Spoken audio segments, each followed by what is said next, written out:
আজ তোমাদের জন্য আরও একটি নতুন গল্প নিয়ে হাজির হলাম। গল্পটা শেষ পর্যন্ত শুনলে অনেক মজা পাবেন। চলুন তাহলে গল্পটা শুরু করি। সকালে টিভি খুলতেই খবর শুনলাম আজ এসএসসি ফাইনাল পরীক্ষার রেজাল্ট বের হবে। গত কয়েকদিন হতে শুনে আসলে ও আজকের মতো চঞ্চলতা জাগেনি। ছেলেটা লেখাপড়ায় খুব ভালো, তার শিক্ষক মণ্ডলীর কাছে সে খুব স্নেহভাজন। শিক্ষকদের ধারণা সে গোল্ডেন এ পাবেই। নাহিদ আমার একমাত্র ছেলে, বয়স 1.5 ছুঁই ছুঁই, বয়স অনুপাতে দেহের গঠনটা একটু বড়। চেহারায় খুবই মায়াবী, শুধু রংটা একটু শ্যামলা, তবে কালো নয়। রেজাল্ট বের হবার কথা শোনার পর হতে নাওয়া খাওয়া ছেড়েই দিয়েছে। না জানি খারাপ খবর শুনলে ছেলেটা কি করে বসে। বেলা 2টার আগে নাকি রেজাল্ট ইন্টারনেটে পাওয়া যাবে না, তাই সে ঘুম ধরে 2টার অপেক্ষায় ঘরে বসে আছে। কিন্তু বেলা 1টার দিকে তার এক বন্ধু এসে খবর দিল রাশেদ গোল্ডেন এ পেয়েছে। রাশেদ দৌড়ে এসে আমাকে জড়িয়ে ধরল। আমি একমাত্র ছেলের কৃতিত্বে তাকে বুকে জড়িয়ে ধরে খুশিতে কেঁদে ফেললাম। আগে থেকে ঘরে থাকা মিষ্টি থেকে তার বন্ধুকে মিষ্টি খাওয়ালাম। আজ প্রচণ্ড খুশির সাথে সাথে অতীতের কিছু দুঃখ মনের ভিতর ভেসে উঠল, যা আমার ছেলে জানলে আমাকে প্রচণ্ড ঘৃণা করবে। মা বাবার একমাত্র সন্তান আমি। আমার জন্মের পর তাদের আর কোনো সন্তান হয়নি। মা বাবা আমাকে ভীষণ আদর করতেন। যদিও আমি কন্যা সন্তান ছিলাম, মা বাবাকে পুত্র সন্তানের জন্য কখনো আফসোস করতে দেখেনি, বরং আমাকে পুত্র সন্তানের মতো মানুষ করতে চেয়েছ। কিন্তু তাদের চাহিদা মতো জীবনকে গড়তে আমি সমর্থ হয়নি। আমি সুন্দরী ছিলাম সে কথা বলতে চাই না, কিন্তু এলাকার পরিচিত এবং আত্মীয় স্বজন সবাই আমাকে সুন্দরী বলতো, বিধায় নিজের মনে নিজেকে সুন্দরী বলেই ভাবতাম।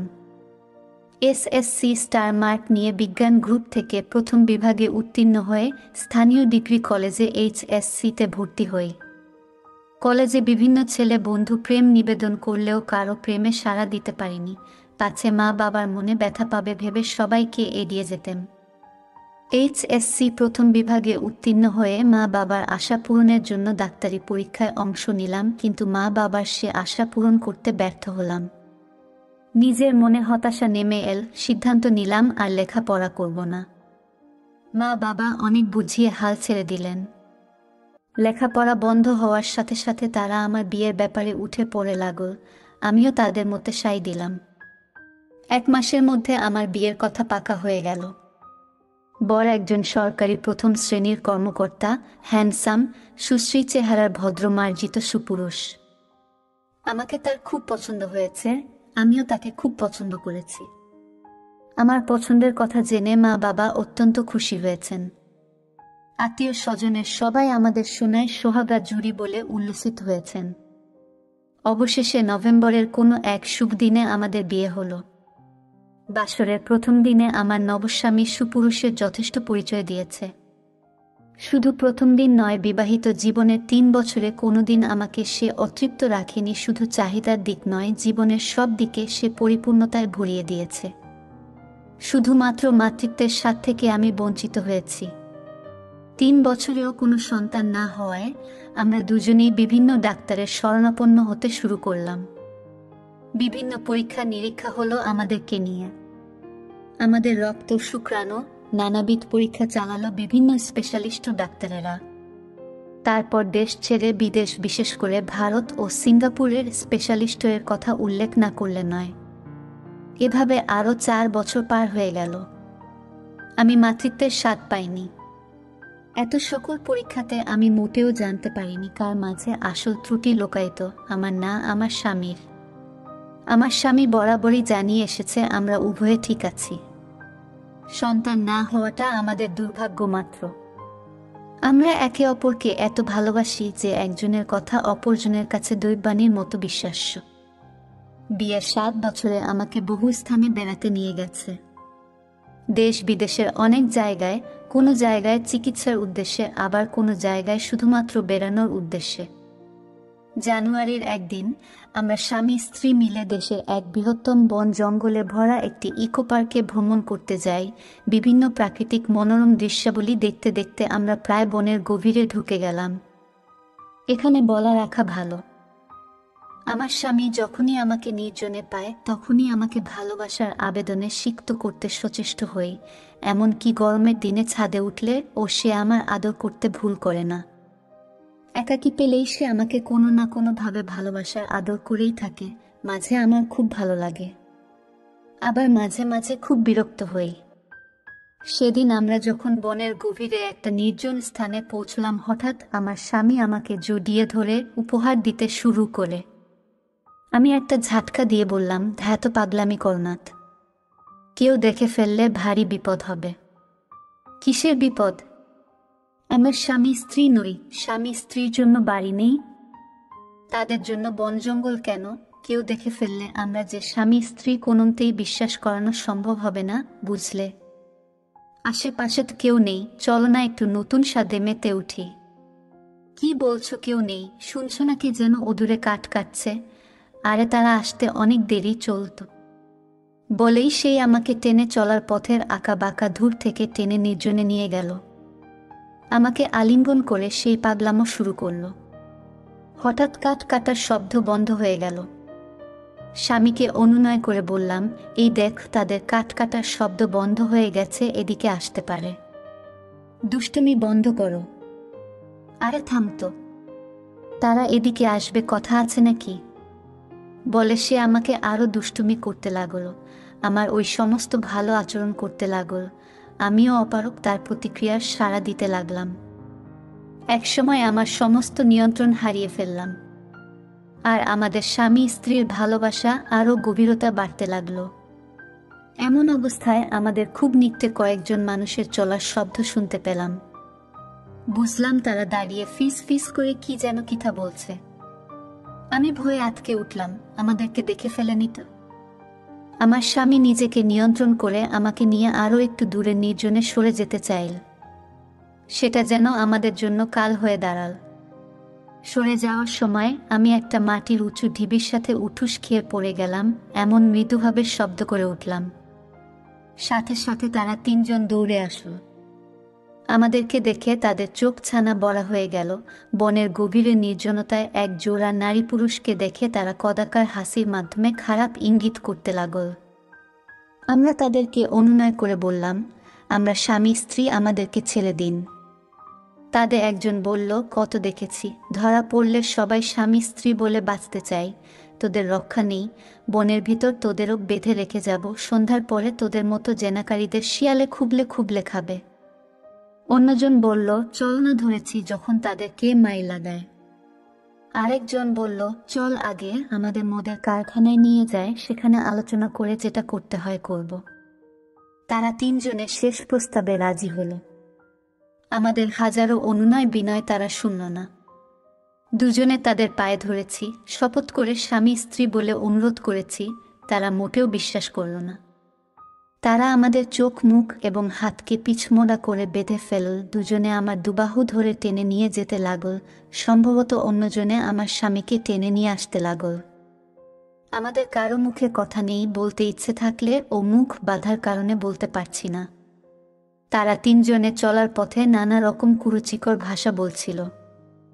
একজন, চল বেটাটাকে এখানে রেখে গিয়ে বেটিকে সেখানে নিয়ে ভালো করে ভালোবাসা দিয়ে বাড়িতে পাঠিয়ে দিই। অন্যজন বলল, খাসা জিনিস বটে, ওসব না করে কি ছাড়া যায়? আরেকজন বলল, যেখানে নিয়ে যাচ্ছিস সেখানে কিছুই করতে পারবি না, যা করবে আমাদের মালিক বেটাজি, সে কি কাউকে ছেড়েছে?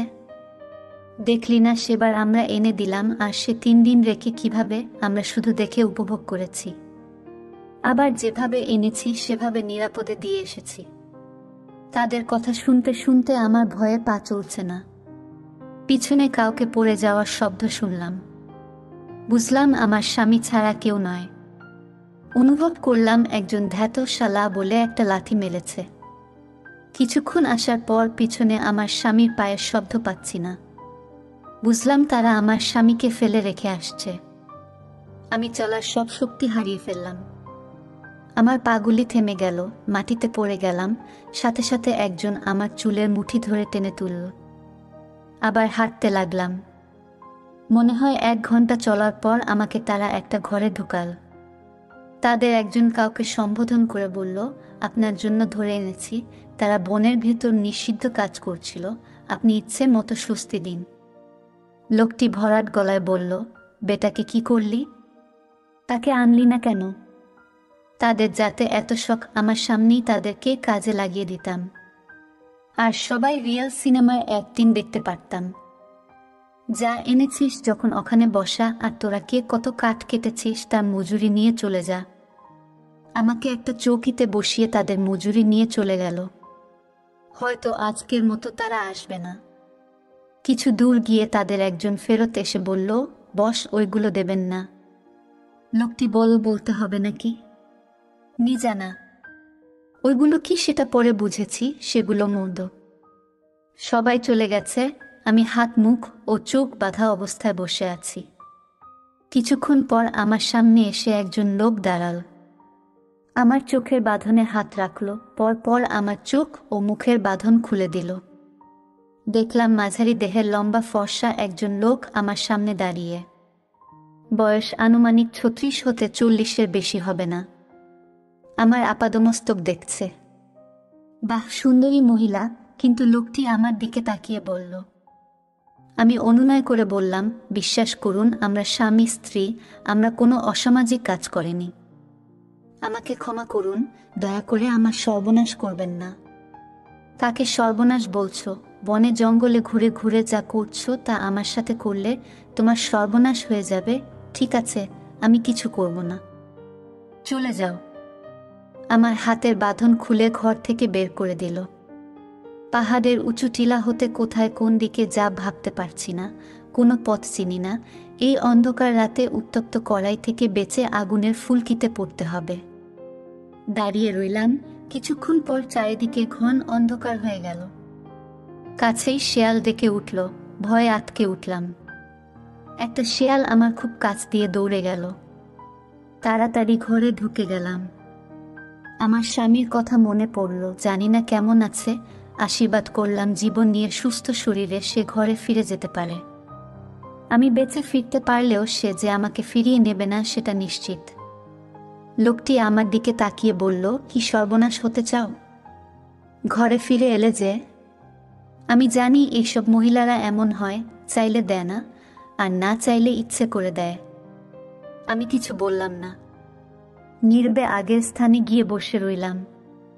সে বলতে লাগল, দেখ, আমার কথা অক্ষরে অক্ষরে পালন করতে হবে, আর যদি না পার আমার মদের ফ্যাক্টরি কাজ করতে 4 জন লোক আসবে, তোমায় তাদের হাতে সুপর্দ করব।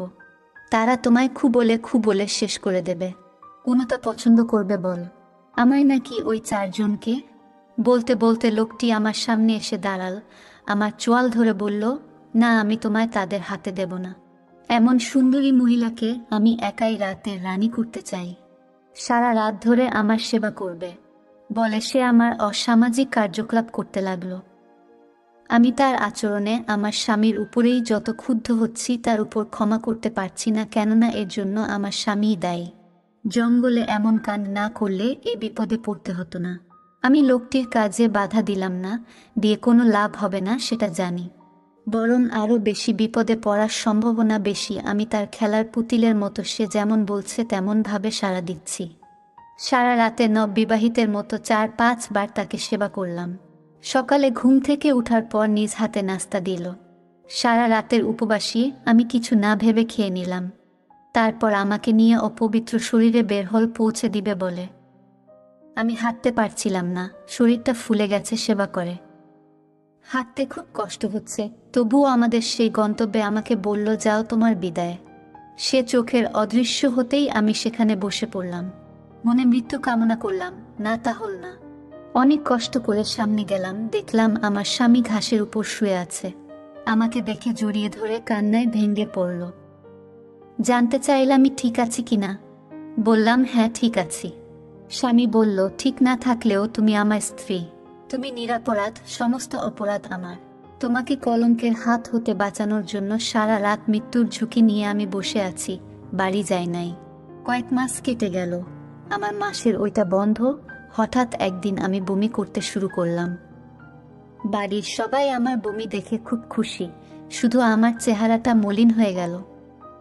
ওই ঘটনা সে মেনে নিলেও গর্বিতা আমাকে সে সহ্য করতে পারল না।